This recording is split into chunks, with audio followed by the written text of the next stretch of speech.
Welcome back to another episode of Cinema A to B. Alec, we just celebrated May the 4th yesterday. So we're a day late and $1 short. But today we are going to talk on Rogue One, a Star Wars story, which I think is a nice, is going to be a nice conversation as we bide our time patiently until a second season of Andor is upon us, second and final season. So yeah, man, let's kick it off. What are your thoughts on Rogue One? So I like it. Very much so. It's my favorite of the Disney films, of the Disney Star Wars stuff. Honestly, it's right behind the original trilogy. So I like it a lot better than pretty much the prequel trilogy. I know a lot of people love the prequel trilogy now. I can see some of its merits. I still think it's highly, highly flawed. And while I think Rogue One is flawed in several ways, I think it's a better film. I think it's a better Star Wars film. Even though it's a Star Wars film that nobody asked for. It's one of those, like, didn't need to know the story, but what they've done with it, even with the rewrites and all the craziness that kind of happened with this, they came out with an interesting story, built characters that were interesting to watch, and tied it all up and made it kind of fit into the Star Wars world. You know, I'm going to get into some of my critiques later, but I just kind of really, there's a lot of bits of this movie I like. And before I delve too deep, I'm going to let you talk about it a little bit. So I had the distinct pleasure of first watching this when it came out in a really nice IMAX 3D presentation. Nice. And I have to say, Disney does 3D post-conversion on their movies probably better than anybody else. And this was a standout. It was not heavy-handed with the 3D. There was less coming at you versus them just giving the frame depth. Yeah. But combined with the digital IMAX, especially the final battle sequence, that force field gate over the planet in particular, they were able to give that really distinct depth, and that still sticks to me like as good of a 3D conversion I think as I've ever seen, and a great movie on top of that. Yeah, I hadn't watched it in its entirety until really recently. It certainly holds up, and in fact, I'll probably hand it back over to you before I get into this, but like there are narratives they've established in the first season of Andor that makes this a better movie than the first viewing when Andor wasn't even a dream. So that's super impressive. They've given it that kind of care where the first season of Andor is not actually taken away from Rogue One. It's really just added to. I would agree with you. I think Andor makes Rogue One a better film. Like there's a lot more that I like about it. There's a couple things that kind of feel weird. Like there's the quote that Andor says that, you know, you've just learned, like, just join this fight or whatever. I've been in it since I was 6. I don't like how they're tying that in. Like, obviously, you know, these are just things said. Maybe it's just him being kind of a liar and just kind of being like the one-upmanship kind of a thing. Well, like, you just joined. I've been doing it since I was 6 and exaggerating for it. But overall, it hits differently. This movie, because I just rewatched it myself as well. That was the first Star Wars film I watched on May the 4th was Rogue One in anticipation of us talking about it, but kind of, hey, let's get it done. And it had been a couple years. I hadn't seen it since Andor, and it was immediately just drawn into it. Like, I was just talking about the opening. I love the quiet nature of the intro. Where you don't have the typical 20th Century Fox fanfare. You don't have the opening scrawl, which this is the first Star Wars film to not have opening scrawl, by the way, for everyone out there, if you're doing your math. It just gives it a different tone right off the bat, which I think it just leads with. The other thing looking at it is I don't understand why the CGI in Rogue One feels so much more real in a lot of areas. Like just that opening shot sequence of them flying, you know, over across basically the gas giant with the rings just feels more real, or them flying over the planet feels so much more real than it does in the prequel trilogies or even Force Awakens or any of these other things, which are, you know, high budget films. I mean, hats off to Gareth Edwards. We didn't really love what he did with The Creator when the story wise, but my goodness, like you can see some of his post-production, his CGI work in Rogue One that's going to go on and make The Creator such a beautiful film. I've kind of struggled with that a long time. You speaking to visual effects and why some films look amazing and why some don't, and why earlier films that shouldn't look better do look better than later stuff. I think there's a couple things at play. Obviously, there are talent disparities. There's visual effects shot counts. Like, I think there are fewer visual effects shots in this movie than like The Force Awakens, or I think there are just fewer of them. They grabbed more in camera that they could. But then the other component does go back to Gareth Edwards, I believe, which is what you're willing to like put up with as a director, like what you're willing to say, okay, that's ready, that shot's final. But it's just, I think it's Edwards' own personal taste. And I think the same is true of like a guy like James Cameron, of just like what he's willing to put up with and drive his creative teams. But there does seem to be an artistic component that's like gained or lost depending on the quality of the people doing your work and how many shots are you demanding that they get done in a certain amount of time, because you saw a huge disparity in Lord of the Rings, the trilogy film, and then the Hobbit trilogy. They don't even look like they're made by the same studio or company. And now there's probably huge differences, and I don't want to get into the weeds on that, but I think the creator proved that Edwards has got a high standard for what he thinks looks good.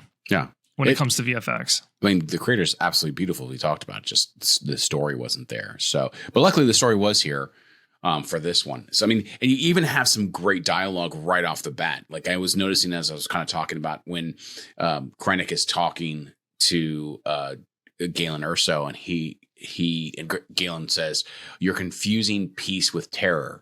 Right? Which is just, it by itself is a fantastic line. But then Krennic says, well, you have to start somewhere. Right? And it just is like it's a throwaway line. Like it doesn't feel like, I remember like just listening to it, but like listening to it now, and I'm just like, holy cow, that's how things start. That's how this kind of stuff starts. It's just like, hey, we're trying to get to peace, but we're going to try terror first to get us to peace, kind of a thing, and it's so poignant. It's so deep, but it's a throwaway line almost. Like it's such a quick line, but yet it weighs so heavily. And I mean, Tony Gilroy, I know he came in and later, he didn't write the entire thing, but I can feel his fingerprints all over with stuff like this, where you're just like, oh my goodness, this is just. I don't know if that's Gilroy or not. It seems like it. I mean, I don't know if that's his dialogue, but to your point, it's not just establishing how this stuff starts. Those two pieces of dialogue tell you so much about each of those characters in just one line of dialogue. Yep. This movie is very, very efficient in every possible way. Like there's no fat on this film. It's extremely lean. It gets into action very quickly. Like they don't waste a bunch of time. It hits immediately, and then you're especially once you have the destruction of Jeddah, or at least the capital. The big thing for me watching this now that I've got Andor season 1 in the rear view, Cassian and Jyn are like mirror images of one another, down to their upbringing, being separated from their birth families very young, almost exactly the same age, and then they're raised by basically rebels. Yeah.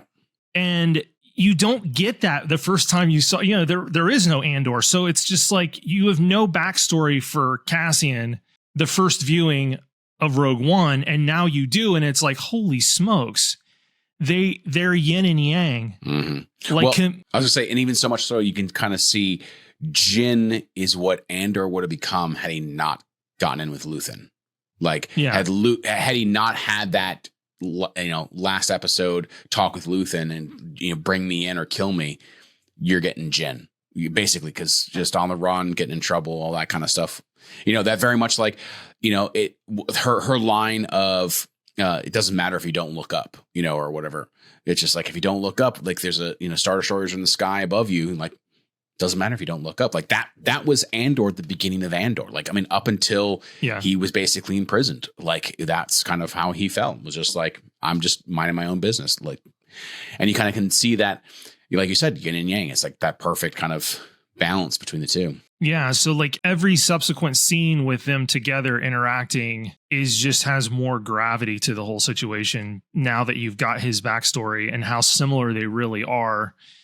So yeah, I'm obviously super excited to see the final loose ends tied together that are going to bring us right up to the point where this film starts. And I'm also very excited and interested to see how they progress Andor's character as well, because he's dark immediately almost. I mean, the fact that he kills the guy in that back alley or whatever, immediately he's just like, shh, I gotta take care of it. Like, to go from where he's at currently in Andor to get to that point, Andor's gonna have to see some stuff. Like, and I am all for to see how Gilroy gets Andor from where he's at currently to there. I mean, I feel like he's already on the path, but it's going to get dark because for the character to get to that kind of callous nature, he's probably going to lose what little's left for the character. Yeah. I mean, this is dark like Revenge of the Sith is dark. Like this entire movie feels like that kind of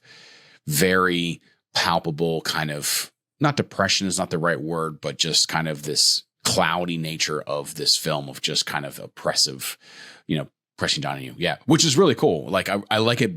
I like this kind of style of being able to be different from A New Hope or Return of the Jedi or any of the others that are kind of like this fun, happy, hey, things may go bad, but we're all going to, survive in the end. Yeah. Like you said, this is the film nobody asked for. And somehow beyond the odds, it fits like this really nice puzzle piece that you didn't know was there right before A New Hope. Mm-hmm. And it shouldn't be as good or even valued like it is, because it's like this narrative of rebellion for non-Jedi is so compelling that obviously we're all hungry for it because they've just given us an incredible series of streaming with this very thing.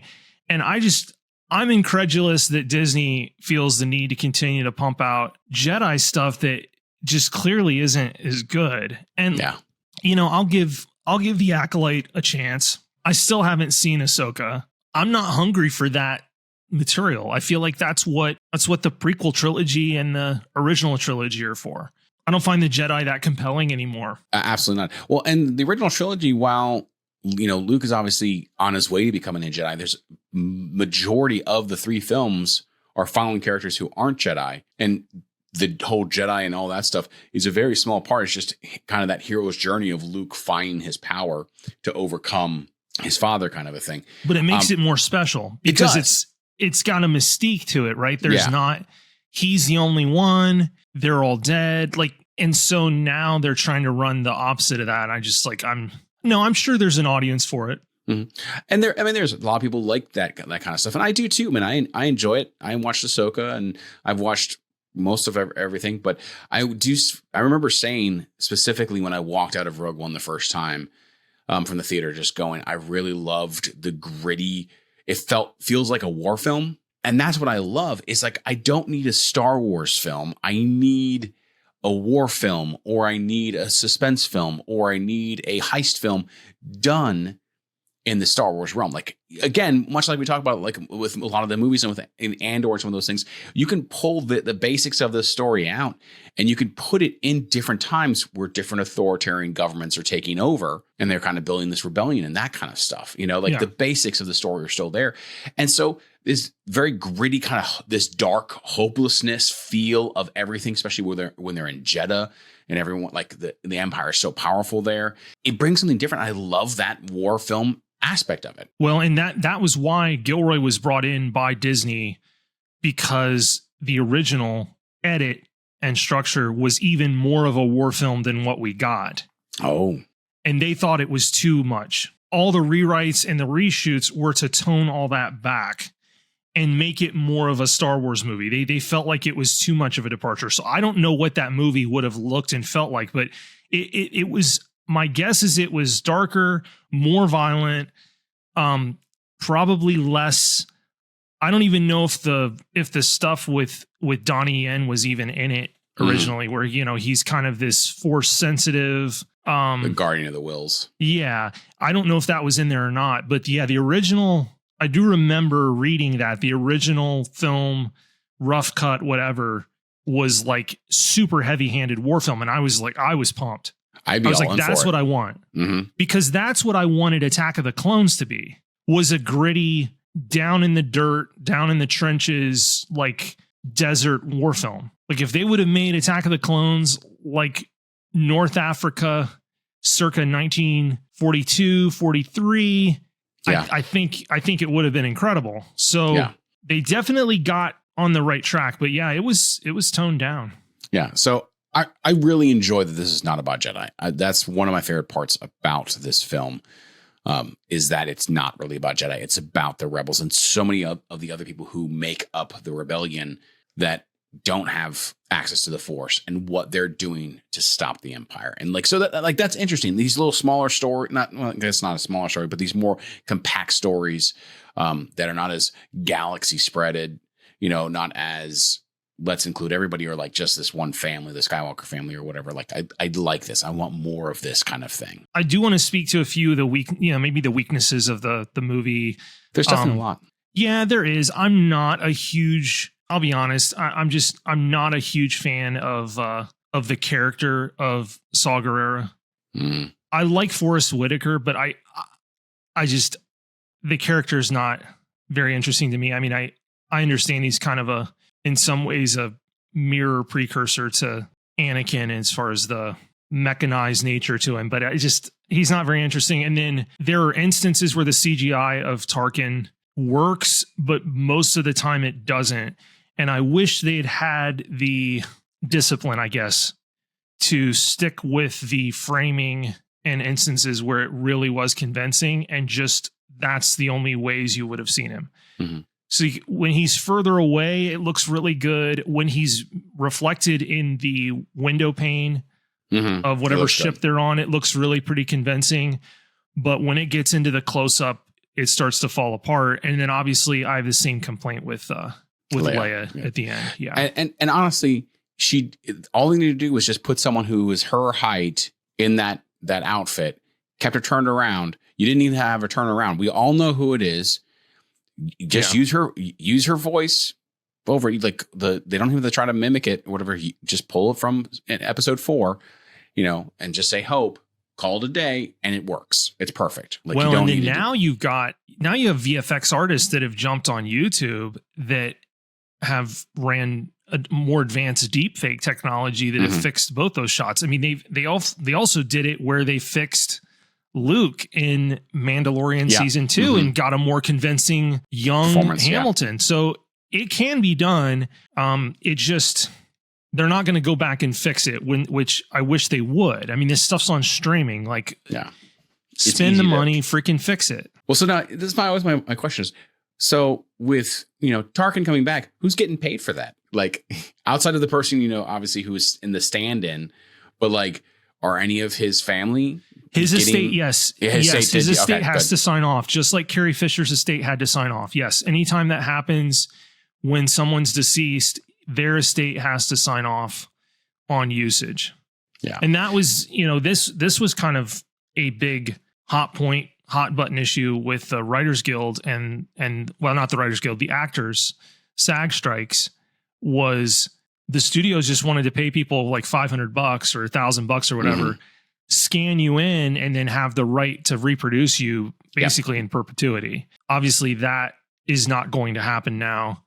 But I know, there's several actors obviously have already signed off on it, or their estate has. Yeah. So one of my big critiques, and this could be, I don't think it is, but it could be controversial, but I dislike the Darth Vader scene. Not the end one. The one where Krennic goes to Mustafar.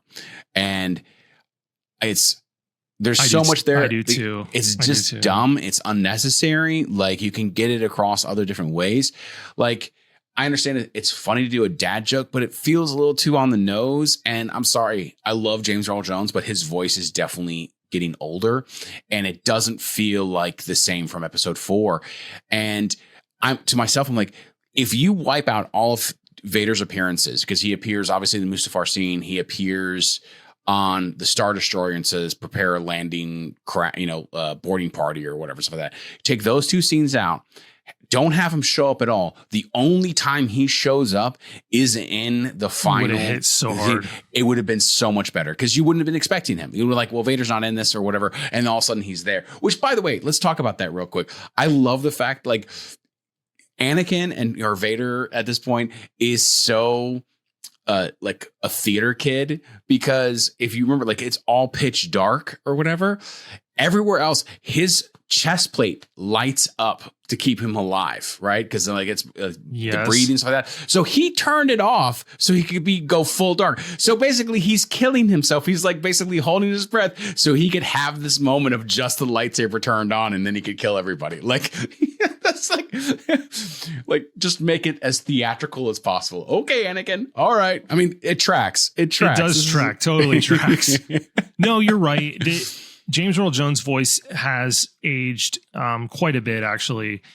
And they actually have addressed that with when they did the Obi-Wan series. Mm-hmm. I don't think they didn't actually end up using him because I believe he signed off on the use of his voice from like previous recordings to basically create an AI, an algorithm that can reproduce like Vader from the original trilogy Vader, the way he sounds in those movies. And so they use that, and then obviously hybrid technology where they cross stream him with Hayden Christensen in that great scene in Obi-Wan. I mean, you can say what you will about the rest of the series, but that moment in particular was really good. So yeah, it can be done where you get Vader sounding like he should, basically. Yeah.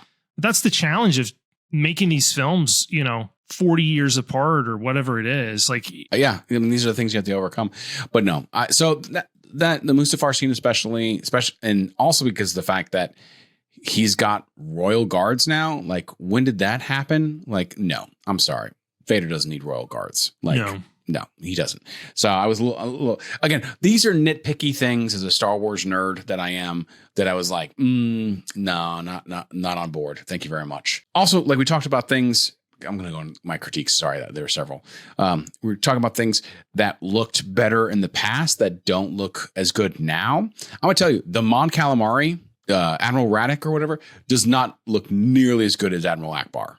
Like, or maybe it's General Raddick. Like the whole thing. Like, what's going on? Like, is Raddick CGI now, and like all the Mon Calamari are the CGI and not maybe actual costumes, and maybe there's a little way to it. I mean, I'm not saying that Admiral Akbar looked amazing, because I mean, there's definitely moments where you're like, that's a puppet, but it still looked more lifelike and real than Raddick and the other people that are on his team. Yeah, I mean, I think sometimes you can get into the weeds trying to redesign, like recreate a character from scratch based off of something that's been established earlier. And I don't know, you're working off photographs and you're probably trying to get it close, but then it needs to look like a different variation. And so that, again, that's down to the individual artist. Yeah. I mean, and that you're talking about really high level stuff with mask creation and creature design. Those folks don't just pop up every day. I mean, that's decades spent making that technique. And so it's just interesting for like the things that don't look nearly as good as they did, 30, 40 years ago. My other gripe is this, and this is going a little bit down the rabbit hole of Star Wars nerd. So less about talking about the film as a film and more of Star Wars nerd. But this is also a movie that ignores hyperspace rules for the most part. So I don't like what they've done, because they kind of, having read the books and the RPG stuff and all that things, I'm a nerd, got it all, like the hyperspace rules and stuff like that. But the original trilogy really does make it far more dangerous to travel through hyperspace than what the Disney films do. And the fact that they're doing it from in the middle of the atmosphere on the planet, I did not like. I did not enjoy that at all. Mostly because any type of science fiction, you talk about if you're going to travel in interstellar space, you have to get away from a gravity well, and a planet is that. And so that's why you have to get outside of the planet's gravity. Anyways, beside the point, I didn't like that. There's a couple other things. I talk a lot about fan service, and this movie kind of literally like goes on the line. Some things are fantastic. I think very subtle fan service that I love. And some things are a little bit too on the nose or too kind of in your face. And you're like, why add this? You know, and one of those is the duo from the Mos Eisley Cantina, Ponda Baba and Dr. Evazan. Yeah. Like, it's cute, but also didn't need to be there. It added nothing to it. And but it was so pointed out of like running into them that you're like, why did that happen? It didn't add anything to it. Whereas things like Jyn Erso is basically kind of a play on Jan Ors, which was from the Dark Forces game, which I swear Tony Gilroy or whoever has played this game, because with the Briar Pistol and Andor, and now, you know, Jan Ors being the character's name, who Jan Ors and Kyle Katarn from Dark Forces, their first mission you play basically is to capture the Death Star plans, which is it's just kind of these little fun things. I don't think it's just Gilroy. I think he's got a writing team of some sort that's scouring all of the lore and games and the expanded universe and all that stuff, the novels and all that stuff, and it's just scouring it for any possible, let's work this in. So well, like, for example, like a thing that did good fan service in my opinion was the transport that is taking Jyn from one prison center to the next was a juggernaut, right? No one would know it unless you kind of read some of the RPG stuff. I think it was actually in like episode 3 or the book or whatever, they added it into canon and stuff like that. But this time going through, and I was like, the first time I watched it, I was like, oh, it's a juggernaut. Yes, it's on screen. I'm like super happy about this, super excited to see things that I had seen only drawn out kind of then really added into. And for me, it's just another vehicle. Yeah, it's just another vehicle. Like, you don't care. Like, it, again, that's what good fan service is, that it does nothing for you. It's not pointed out. You can ignore it. But for me, who's in the know, I freak out. Like, and there's different call outs at Yavin 4 base for General Syndulla, for Captain Antilles, like people from like different names or different things that again are in the background, not really heavy, not distracting you from the story. But yet, if you hear them, if you know what it is, it just adds a little bit more level to the world of the universe. And it's, I like that subtle fan service. I can't say it enough. Don't push it in my face. Let it just sit there and not be a thing. Well, and I'm a big believer in subtlety in a lot of other aspects of filmmaking, not just fan service, but like I tend to like more subtle performances and subtle subtext and different things that are kind of working in the background to make these good movies. And so I think that's right in line with, and it's not 100% of the time that I think that should be the case, but a lot of the time I think subtlety works in film, because you've got these giant cameras that you're sticking up real close in everybody's faces and you're showing this big world. And so the camera magnifies everything like 50-fold. And so if it's the same, like you said, with fan service, if you're going to do it, because the camera is magnifying everything so much, you don't need to have it be really overt. People are going to grab it that know what they're looking at. So, and this film really handles that beautifully. I just love the combat in this film. Like I get stuff that I'd always wanted to see. I mean, I get that ambush in Jeddah is just fantastically done. It's really, really well done. Lots of practical effects, explosion effects. You get that really cool, basically variant of a main battle tank, for the lack of a better word. And then the final battle sequence is just, there may not be a better space battle, land battle, I mean, hybrid than that thing. And I get shock troops on the beach. So they look like, they echo Navy SEALs, for crying out loud. It looks like it's combat that we've seen before, right? Yep. But now it's in the Star Wars universe. And I've always wanted to see stuff like that, because that's what the original film felt like. That's what A New Hope felt like. We'd seen that before. If you'd watched 60s Westerns with Clint Eastwood walking into the bar, we'd seen this stuff, but to see it in a galaxy far, far away adds a whole nother layer to it. So Disney needs to like keep this recipe cooking with these guys and giving us that sort of stuff. That echoes, because Star Wars has always felt real close. Like it's a galaxy far, far away, and it's a long, long time ago, but it's always visually felt familiar. Yep. Versus other sci-fi, series or anthologies that always feel very foreign. Star Wars is always supposed to feel really near. Mm-hmm. And this one does. This one obviously does. Yeah. Well, and one of the things I know is talking about the fact that, Edwards and everybody was talking about the fact that they wanted the ships or anything being interacted with to be very tactile. Like they wanted the flipping of the switch, the pushing of buttons, things that felt like the same from the 77 Star Wars. Because you look like the Millennium Falcon, it's all flips. There's no like digital, HUD. It's all just a Star Wars process. Is analog. Yeah. It's very analog. Until Lucas like retconned it in the original, in the prequel trilogy with all these beautiful digital displays. Yeah. And it was like, what?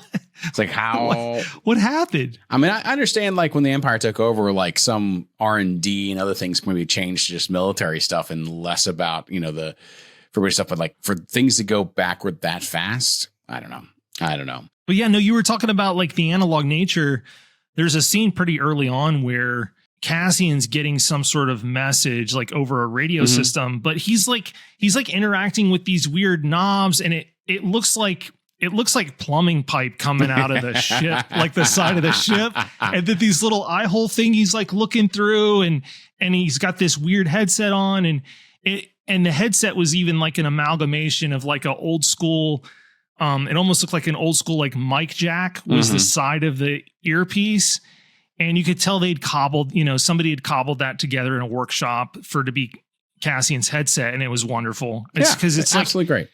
It's right back to the guy running down the hallway with the ice cream maker. Like this stuff's always supposed to just be right there. Like, oh yeah. And then the greatest thing is, the Imperial like rank insignia.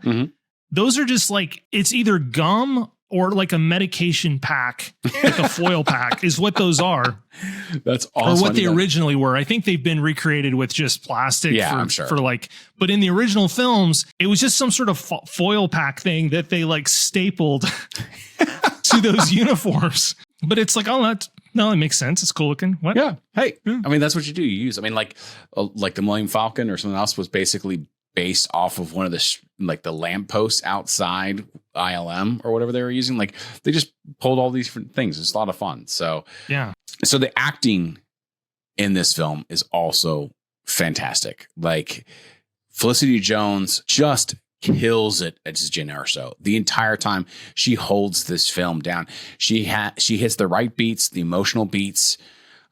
Going forward, like she makes kind of that turn into the rebellion really well, that whole desire to get back to her father. Like it just really works. And again, like plays the foil to Cassian Andor, I mean, Diego Luna's kind of character of just trying to get the job done, of furthering the rebellion at whatever cost. Doesn't matter. The ends justify the means and that kind of thing. If that means killing people because they can't climb a wall to get out, or means killing Galen Erso, done. Like that is super, super interesting. Now I will say the standout to me is Alan Tudyk as K2SO. Yeah. I mean, Alan Tudyk is a national treasure in and of himself. And I love his performance as K2SO. Like just my goodness. Now I have a theory after watching it this time. This is my theory. I don't think it's gonna pan out, but this is my theory now, because the way Alan did some of the voice work, or how K2SO is, hear me out. B2EMO from Andor is constantly running out of battery, right?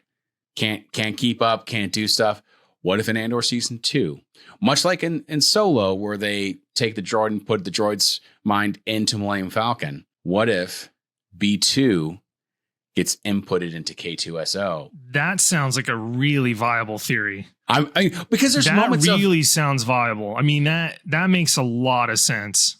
A lot of sense. Because how devoted K2 is, I mean, like, even some of the lines of just like, because I'm going with you. Like when K2's talking to Jin right before they go to Scarif, like I'm going with you because Cassian said I had to. You know, it's very much like Cassian is the be all end all, which is very much what like B2 was. And so I feel like, and you know, the personality is slightly different, obviously, but it could be the droid going from a small rolling thing that kind of got, urinated on by wild beasts to now being in this, very powerful Imperial droid. That would be, and could, now can.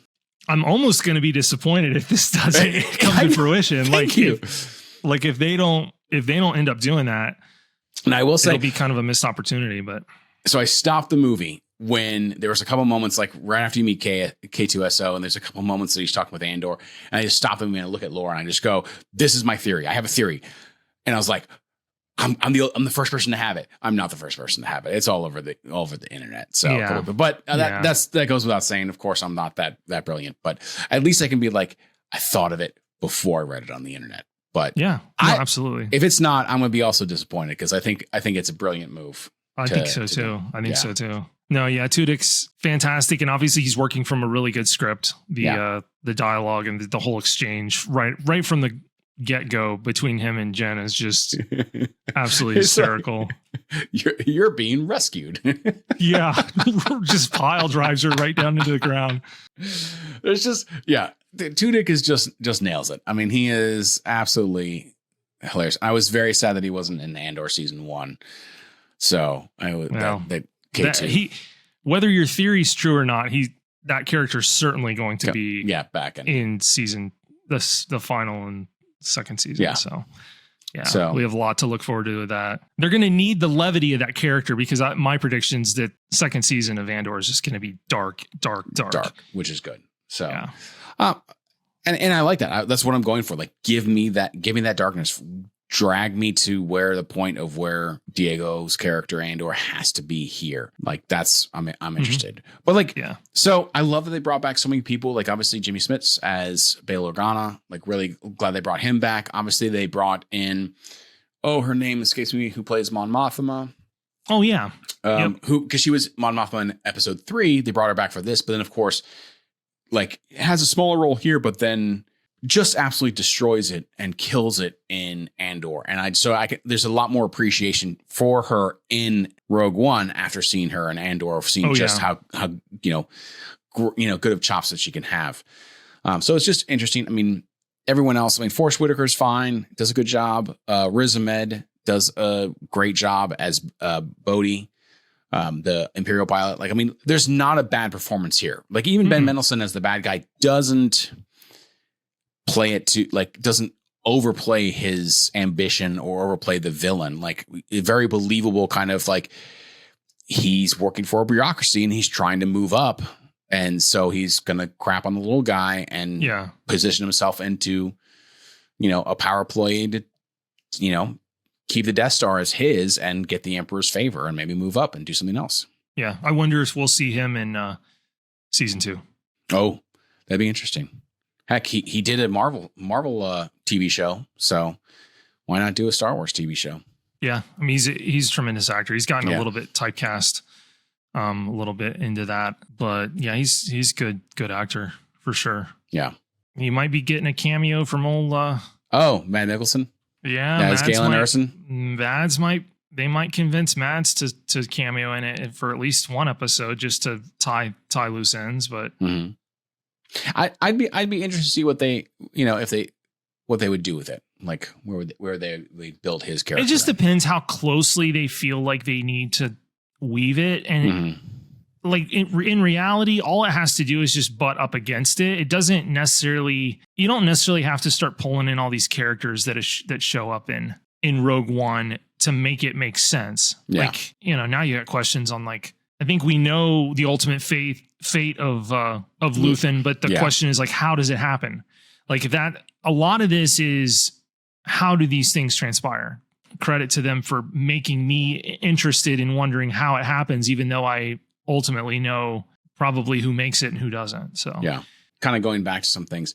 This is shot very well. It looks amazing. We already talked about some of the CGI work. I mean, but just even the real, like the fact that they use a lot more real world sets and not green screen like the previous films, I think really holds up. But you also have the DP from Dune and Dune Part 2 doing this film. And obviously this is obviously before. Yeah. So Greg Fraser, I believe is his name. Which it's him and Hoyt.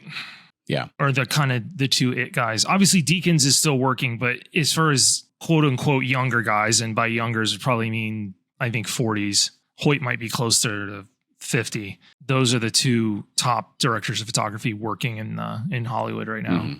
Yeah. You know, Fraser, I don't know if Fraser's got the hardware yet as far as an Oscar, but I don't think so. I don't think so, but there's some people that consider him the better DP. Interesting. And I would put myself in that category. Well, he also did the Batman as well. Mm-hmm. So Fraser, to me, Fraser's strength is playing with light and shadow. Mm. Which there's a lot of in this. Yeah, I think Hoyt's capable of doing the same thing, but Nolan films don't tend to be just as visually dark. Mm-hmm. A lot of what makes an interesting shot in a movie is what's not lit. Yeah. Like what falls off into shadow or darkness, you know. Rogue One, by and large, at least for the first probably half of it, there's a lot of it that's just things happening in both visually in the shadows, but it's because it serves the story. Those things are, when they're in Jeddah, like that stuff's behind closed doors. It's in the shadows. Yeah. But it's beautiful. It's a beautiful image. Yeah. It looks fantastic. Yeah. The color palette's really good. And they've kept that. Like Andor, Fraser didn't shoot Andor, but you can tell that they're referencing Rogue One with the way Andor needed to look. The lighting styles and the color palette does not feel like any sort of departure. It feels very uniform. And it feels a little bit grittier than the OG trilogy, but that's what kind of this is for. This works, you know? Yeah. I don't know. I think it looks brilliant and really love it. I mean, it did pretty well. I mean, I guess it did just over $1 billion in the box office. Mm-hmm. And yeah, it was a sleeper. People didn't really know what to expect. I mean, I think a lot of us showed up just because it had Star Wars slapped on it. And it was the first of these Star Wars stories. Expanded, these Star Wars stories. And it was like, it's kind of ironic that the first one is still the best. I mean, they haven't made very many, but like... Well, they just did this in Solo and then axed it because Solo didn't do well. And obviously neither did. Solo's like underrated. Oh, so underrated. It's not this. It's not Rogue One. It's not to the same level of Rogue One, but I thoroughly enjoy Solo, and I don't understand the hate on it. So no. Yeah. We'll have to talk about that in more detail. Next year's May 4th. For sure. So, fun fact with the music. So, apparently, when I was doing some reading on it, so they had a different musical guy on it and didn't like any of the stuff that he did. And so they basically called Michael Giacchino and was like, hey, can you come in and do something out? And so like basically he wrote the entire soundtrack in like a month and got it performed and did everything, which is just, and I mean, I read an article, so it may or may not be true, but like, I don't know, I feel like Michael Giacchino can do that. Like he's got some really good stuff, but I adore this soundtrack. This is a soundtrack that I listen to on a weekly basis, on a regular basis, because it kind of fits that perfect blend of, it has elements of like the John Williams score in it, but it doesn't just retreat to it and just use that as a crutch. It makes its own new different stuff, but based off of themes there. And it's also obviously very darker than the OG trilogy. But like, I know when you have like Ben Mendelsohn, Krennic, his kind of theme, and or like they're doing the theme of like what you said with this Imperial Star Destroyers coming out of the shadow, and they're right there by the Death Star or whatever. There's a very Imperial March theme going on, but it's not the Imperial March. It is different, but it's in that same vein. And I think Giacchino just absolutely hit the nail on the head of trying something new, but honoring what has come before and tying into that, but not just redoing that. And it's brilliant. It's absolutely like I said, I fall asleep to this soundtrack. Like I put it on, I'm just like, this is great. This is fantastic. I love this soundtrack. Yeah, it is. It's rated. It's interesting. It's rated a 7.8 on IMDb, and I feel like that's the case because people don't want to admit how good it really is. Yeah. I could make the argument that I think this is in some ways a better movie than Return of the Jedi. Ultimately, I can't rate it ahead of it because of the whole Luke Anakin closure. Like I just can't do that. But the rest of the movie is far more visually interesting to me. I'm just an Ewok hater at the end of the day. So. Well, I will say Jedi does have my favorite space battle still to this day. Yeah. The capital ship battles is just amazing in my opinion. So as much as this is fantastic, like I agree with that. I would agree with that. So my goodness, there's so much to talk about this film. Kind of learning what you kind of said, that they rewrote a lot of the third act, because most of my problems actually happened in the third act.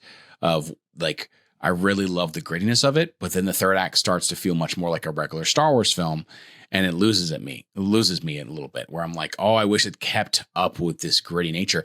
And I mean, and there's snippets in the teaser trailer of this. Like, if you watch the teaser trailer, there's a lot of scenes that are not in the actual film. Like, I mean, there's a whole scene of her, like Jyn having the code in her hand, running across the beach in front of one of those prototype AT-ATs. I forget what they actually are called, but like, there are those moments where the teaser trailer had that like do not exist in the film at all, and are not even close. Like, it's not like an outtake or something. It's like very different from what the actual movie was. And so I would love to find out how gritty, how dark it was supposed to be.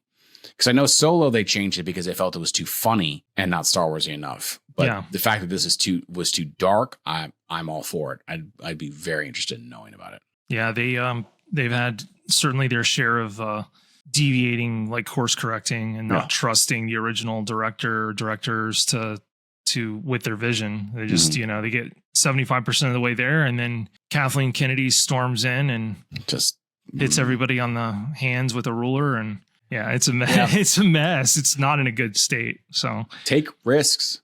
Yeah. You're not going to win all of them. But they don't want to with that IP. No, they don't. So, that's dumb. And you're going to have people hate on them no matter what. Like, I love this film, and even I am like, well, hyperspace is supposed to be like well, and I know that ruined it for you. You rated it, it's a 5 out of 10 because the hyperspace issues. Oh my goodness. If they had really just coming through. Really coming through.